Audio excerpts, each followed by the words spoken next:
అభివృద్ధి, సంక్షేమం రెండు కళ్లుగా ముఖ్యమంత్రి వైఎస్ జగన్మోహన్ రెడ్డి పాలన సాగిస్తున్నారని రాష్ట్ర రోడ్లు, భవనాల శాఖ మంత్రి దాడిశెట్టి రాజా అన్నారు. తుని మండలం చామవరంలో 65 లక్షలతో జలజీవన్ రక్షిత మంచినీరు పథకం క్రింద నిర్మించిన వాటర్ ట్యాంకును, 43 లక్షలతో నిర్మించిన సచివాలయ భవనాన్ని మంత్రి ప్రారంభించారు.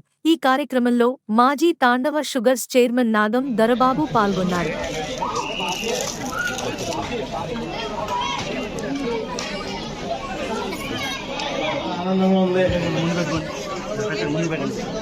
చామవరం లాంటి గ్రామానికి కంప్లీట్ గా నీరు ఇవ్వడం, ఊర్లో అందరికి నీరు వస్తుందమ్మా, పూర్తిగా నీరు ఇవ్వడం, కాలనీకి కూడా నీరు వస్తుందమ్మా, అందరింటికి నీరు వస్తుందా, ఇలా సచివాలయం ఓపెన్ చేయడం.